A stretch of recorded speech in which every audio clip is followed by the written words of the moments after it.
Hi, and welcome to this episode of our tutorial series on the Advanced VR Framework version 3. In this episode, I want to talk about widgets. Widgets inside Unreal are used to create 2D interactive interfaces. In Unreal, they can be both applied in two different scenarios. There's a traditional application of using widgets to create a HUD or 2D menus on a screen, and then we have the possibility to use a component to draw a user widget interface and place it in our scene somewhere. Technically, in VR, we don't really have the traditional HUD to work with, because drawing 2D interfaces directly on our eyes is not very comfortable.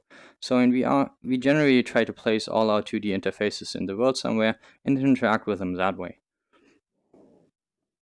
Because widgets are not traditionally made to be placed as components in the world, there are some inherited downsides that come to widget interaction in Unreal.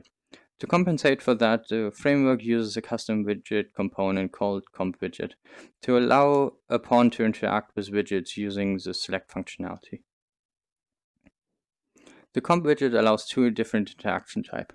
The recursive widget selection, which is a custom interaction type that I wrote to make widget interaction more reliable, and the widget interaction component, which is using Unreal's widget interaction component to communicate with widgets and interact with them that way.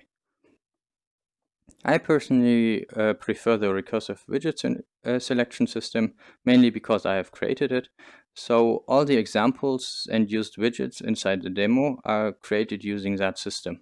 But if you just want to create widgets in the traditional way, you can simply use Unreal's widget interaction component, and then all your widgets should work normally. When it comes to widgets, I'm using a basic widget class hierarchy. We have the widget base as the parent class. The widget initial is inheriting from a widget base and is basically the upper and outermost widget, and the widget button, which lets us have buttons in our widget. So a widget could generally look something like this. Here we have an example widget, and just as a reminder, in Unreal usually widgets consist of a smaller widget, which in turn consists of smaller widget, and so on, until you have your whole widget basically set up. So the outermost widget, which I call the widget initial, is basically this whole thing, and this whole widget consists of multiple other widgets. For example, these buttons here, and this button, for example, opens another widget, and this widget again consists of many multiple other widgets. For example, each of these lines is one widget, and even in this line it creates two other widgets, which for example are these button widgets. So you see you have one big outer widget, and this again consists of many more widgets in return. And then we of course have the buttons, and all these buttons follow basically the same kind of rules. They have four kind of animations that they can kind of follow. So we have the hover animation, and if you see, if I hover over that, it plays an animation, and if I stop hovering over it, it plays the animation backwards. Then we have the select animation, so if I select something, then the one animation is being played on one side, and once I select something else, this animation is being played backwards. Then we have the press animation, so maybe if you see it, if I press on this, the button is being indented. That's another animation. And then, for example, we have the discard animation. So if a button stops being selectable, if I press, for example, on this button becomes selectable, so it becomes white, so it places animation forward. And if I press on it again, it becomes it stops being selectable, and it turns gray. So I don't want to go into too much detail here. I'm going to show you all of that in the editor. So without further discussion, let us see how we can create our own widgets inside Unreal. So here inside the editor, we are going to create our first interactive widget. We don't want to create any HUD because that's not really part of VR. We just want to create a widget actor. So to do that, let's create our first actor, and we'll just call it our widget actor, for example. And I'm first going to create a static mesh, just so we have something that we can draw on. And I'm going to take the palette large new, because it's quite a beautiful thing. And then going to make that the root mesh. And now we can already draw this thing in place. And the second thing is we want to put a widget on there. So I'm going to take the comp widget. As I said, this is a custom widget component. And there we have to assign a widget. So this one we have to create first. So let's do that now. To do that, let's use a widget blueprint and say our custom widget. And in here, we're just going to make it quite easy. So this you always have to keep in mind. This palette has like a ratio of 16 to 10. So if you want to draw it, we have to have like this kind of resolution, 1600 by 1000, and then it's a bit big, so we have to scale it down, something like that. Scale it up a bit, yeah, something similar. Of course, you may want to make it fit exactly, but this is good enough for our example. Okay, so we still have to create our widget, and I'm going to make custom size because I know the widget is going to be 1600 by 1000. And now I can put a few elements in here, for example, this text element, which is going to be our title, and says widget component interaction.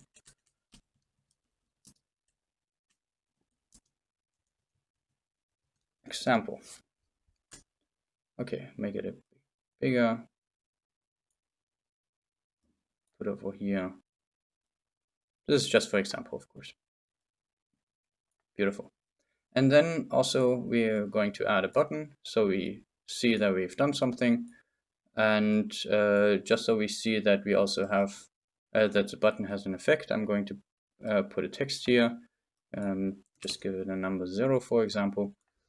And I'm going to make this text variable visible. And on this button, I can assign an event, for example, the onClick event. So if I want something to happen on click, and now I'm just going to put in the script what should happen. So for example, I want to get a text block, and I want to set a text on there. So I want to set the text of this text block. So this is basically just normal widget stuff. The reason why I'm showing you that is just so we can see some results. And I'm just going to put in here a counter. Just increment that so we can see that we basically do something when we press a button. So every time we press a button, the counter should be added, and it should be set to the text. So basically what this little script does, it counts from 0 to infinity. So if I play press now, you will see that we haven't assigned a widget yet. That is because our widget has to be assigned here in the custom widget. And there we see that we already have our widget that we created.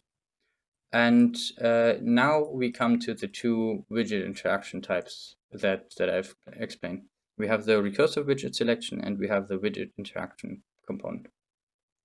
So this example that I've created here currently only works with the widget interaction component, because this is the traditional way to create widgets.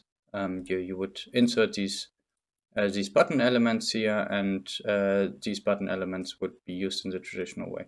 That means we have to use the widget interaction component. And this also accounts for all of the widgets that you have pre-designed or that you have created. So if you want these widgets to work that you had formerly, then always tab in the widget interaction component, and then it should work just fine. And just see what will happen is if we press play, we're now able to interact with our widget, and it does something, at least it counts. So we have a bit of interaction here. And this is already working completely in VR if you want it as well. Like if you would put on the VR headset, this widget would react to us, and we would be able to use a laser or our hands to select this button, for example. Okay, so just to recap, this is the widget component interaction example. If you ever find your widgets not working because you made them in the traditional way, then you have to have this element checked, and then they should work just fine. So now the second example is a recursive widget selection example. And to do this, we can take our previous widget, but it has to be of class widget base at least. And the most outer widget has to be of class widget initial. So since this is the most outer widget, like this is what we directly draw on our actor, this widget has to be of class widget initial. So we can do that by going in the graph, going in the class settings, and going and reparenting the widget to the widget initial. This may be quite new, but widgets, the same as actors, also have a parent-child hierarchy. The parent-child hierarchy is different from the hierarchy that basically exists inside the designer. So for example, if you have multiple widgets in here, these are not of the class hierarchy. The class hierarchy is separate from that, and it basically is the same hierarchy that also defines the actors. So now this custom widget, since it's of class widget initial, it has all the functionality that we require for the initial widget for the widget base to work. And now, since the main focus is on trying to execute buttons, we also have to create a new button. The traditional buttons do not work, so dragging in and out a button here does not really work. But I've created a set of new buttons, as I said, of the widget button, and I'm just going to take a quick example here, and going to take the widget palette.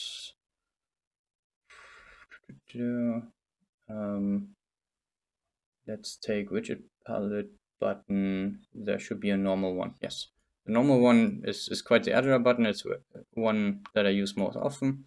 It also has a few settings that I can put inside, so I can set the font a bit. Okay, maybe not that much. I can make it a bit bigger, and I can also set the border width a bit. So if I, for example, set that to 5, has this kind of neat little look to it. So you can, by using the same kind of button all the time, it has this very coherent look, and your designs look very stable because you keep on using the same button. So I actually prefer that quite a bit. So we can throw out this button, and this button here also has the on-pressed and on-hovered functionality. We mostly need the on-pressed functionality. So if I press that button, we basically want to also increase that counter. So the old delegate we don't need anymore, and we can see that this button has been pressed. And one of the advantages, for example, is that we can now see which pawn is being pressing the button. So we could, for example, use that element and execute something directly on the pawn itself, which becomes very, very handy very fast, because inside widgets you normally don't have the references to the outer objects. So as soon as you want the widget to do something outside of the widget itself, so for example on the actor, a reference to the pawn is very, very useful. And you can also have the reference to the owning actor. So for example, get owning actor is just a function on here. And here we already have a reference to the actor that it's owning on. And all of these things are not inside normal widgets, so I definitely prefer that to have much more control over my widgets itself. Okay, so now back to this example. This button is already there and in place, and we could maybe put a text on it. So maybe say counter button. But the issue is that this button also needs to be recognized, and this is where it comes. The name Recursive Selection comes in. So every widget that contains buttons needs to have those buttons assigned in get all selectable child widgets. Get button containable widgets, which basically returns an array of widgets that could contain buttons. And the button itself is also a widget that obviously contains a button. And so we have to add that to our list. So for example, make an array, or for example, promote to local variable and call that return and add this button to the array. Both of them work just fine. Let's do that for now. So if we later on want to add multiple buttons, we can do that right here. So now we press and compile that. Now if we hit play, we see that this thing still is now working. That is because the widget interaction is still using the widget interaction component, and since this is not technically a button, it won't react to our widget interaction. So we have to set that to users recursive widget selection. So let's change that, remove that, because we're not using this system anymore, we are using the other system. And now if we hit play, we can see that the button already acts to us, so it is allowing to hover, and if you press it, we can see that it counts. Okay, so this is a very important part. And now to just explain how the buttons work, we're going to create our own little button and create a bit more functionality using that way. So what I normally always do, because I'm super lazy, is I normally take an example that is already there, for example, this button. And I could just duplicate that and change it to whatever I wanted to. So it kind of already has this functionality in there, which is not much. So this is basically just the design of the button, and it updates on language changes. So if we, for example, have a new text or the language kind of changes, then the button can change as well. And the most important thing in the button itself is the get button animations. So as I explained, a button can have up to 4 animations. We can see that inside here. And it has a hover animation, a click animation, a selected animation, and a deactivate animation. And this button, we could add a few more animations in here. But generally, since we just want to hover over it and press it, it's more than enough to just have these 2 animations. But for example, let's take a look at another example, the sidebar, for example, the little button that has a few additional animations. You can see these animations here. Also has a selected animation, so this animation plays, and it plays backwards as soon as it's unselected. And we can take a look in the get animations, and we can see that it takes these 3 animations. So basically what a button has to do, it has to be of class widget button. And the additional thing that it has to do is it has to override the get buttons animation and fill the animations with the one that you actually want to have. And when I talk about animations, animations are also unique to widgets. So widgets can have their own kind of animations. These are these widget animations basically, and you can define a few keys for modifying like how widgets kind of visualize and behave. So they're a very neat thing to do, and it's a very cool and nice system to have agile buttons in there. So basically, just to give you an example how I would approach creating my own buttons, I would always, if I really need a new one and this button generally isn't sufficient, so normally I would see, okay, is this button already what I need? So for example, if I just need 2 or 3 of these buttons, I could maybe just put them in that way, and that could be all the interface I need. So I have one button, and if I press the other one, so I could, for example, count a button down, counter up.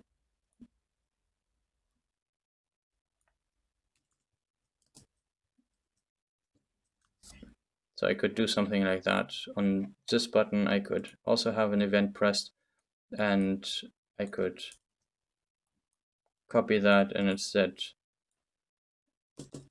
I could decrement it, take it down here. So this is another way I would generally reuse these buttons. So basically, we don't have to do much with the design for it. We just have to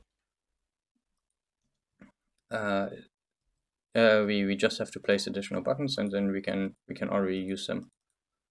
See that this button isn't working, and that is because it is missing in our get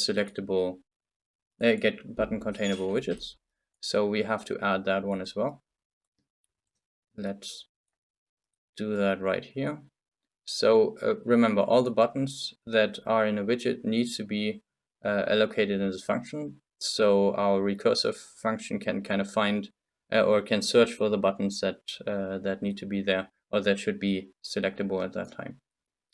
If you need references for that, the framework has at least 50 different widgets, and all of them use this kind of system. So if you're not sure how buttons kind of work, also take a look at this. Take a look at the system, or take a look at the references that are already there. So I added this other button, and now we can hit play, and we see that this button is also selectable. So we can count up, we can count down. Okay. So now we come to the last topic. And lastly, I want to explain how widgets can communicate to the outside, because this is basically always a very difficult thing.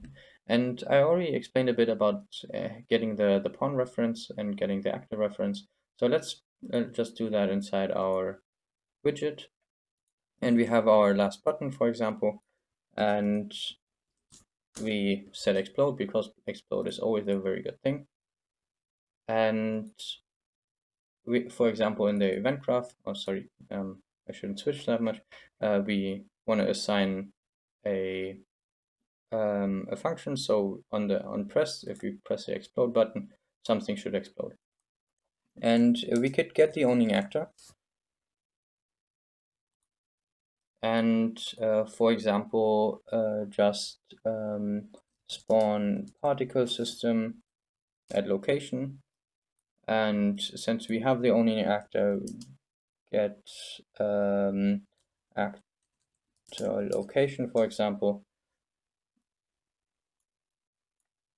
and that should be the traditional explosion, just because we see it most easier. So this is now being placed, and I can connect those two.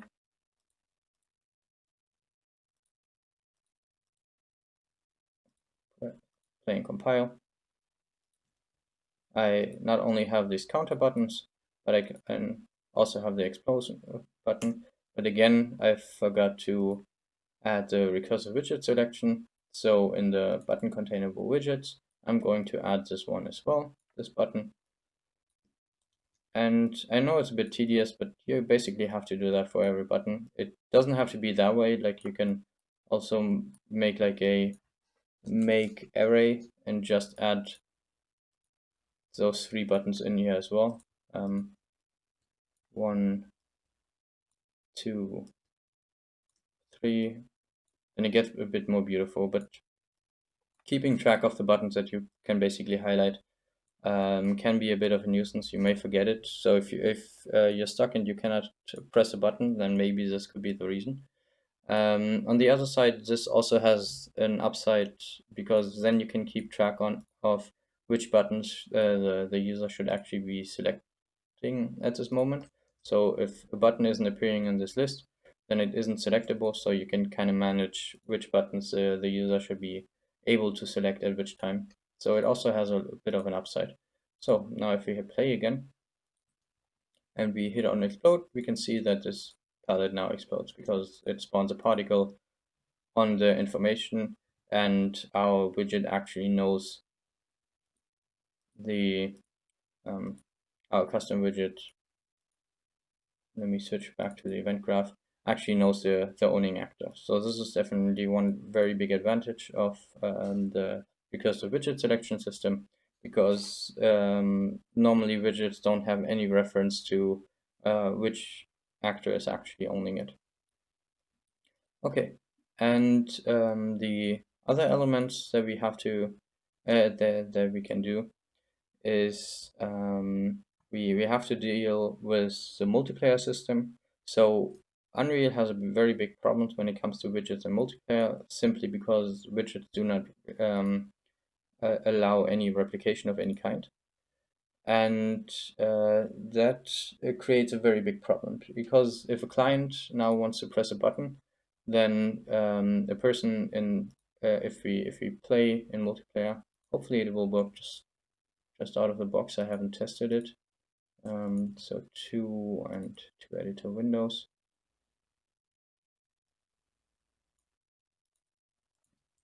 So if a client now presses here, it explodes on the client, and if the server presses, it only explodes in the server because it isn't replicating anyway, which definitely makes sense. But this also creates a bit of a problem because we want it to replicate. The problem is our widgets cannot be set to replicate.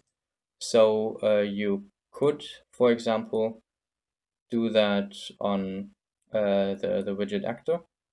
But the problem is the client cannot execute any information on the server when he doesn't own the actor itself. So the only way it can pass is basically through the pawn itself, and that's why we definitely need our pawn reference. So basically, what we can do, and this is a bit strange at first. We can do widget interaction on widget execute widget functionality. And this allows us to execute a command on the server, and then this can be replicated on all other clients. So for example, we want something to explode. And our widget component is get widget component. That should be this one, yes. So we attach that in the middle here. And now the way this information goes is it goes through the pawn to the back to the widget component that we are on. So we can take this, we can take the exploding code, and now the information here travels through the pawn back to the widget component, and on the widget component we can execute widget functionality. And this is now being executed as a server. That means we can see it on all sides, which is very, very useful. So we can switch our name because we said maybe we want a different we want multiple things to be happening on this widget or from widget itself. We can now differentiate. Okay, we want something to explode, and now on explode it will set this. And yeah, we don't want the owning actor, we just want the actor location. That will just work just fine. And now if we hit play in the multiplayer sense, if we hit it on the client, we can see that it explodes on the server. And if we hit it on the server, it also explodes on the server. And now from here, we can actually, because both of them are on the server, we can now set it to replicate to all. So this is what we're going to do here. We're going to add custom function and we're going to call that explode. And this is being multicasted reliably. We spawn the actor emission, spawn the emitter at location here, and we say this should explode. We can add it here, and now if we want to play it, we can see that it of course doesn't explode because the widget actor still has to be set to replicate. Sorry for that. So it has to be the replicates function needs to be set on.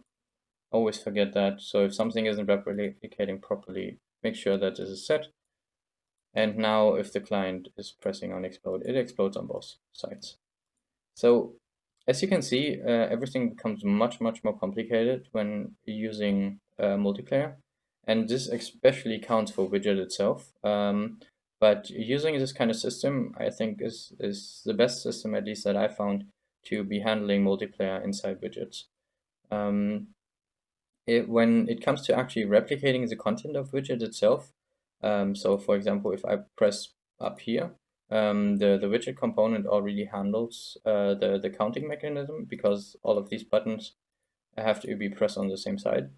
But for example, if something should happen outside of the widget, then replicating should happen the way I just explained it. And I haven't found any easier solution for that. But besides that, that should be all that I wanted to explain about widgets itself. I hope you're now able to create your own really cool stylish interfaces inside of AVR. And yes, that should be it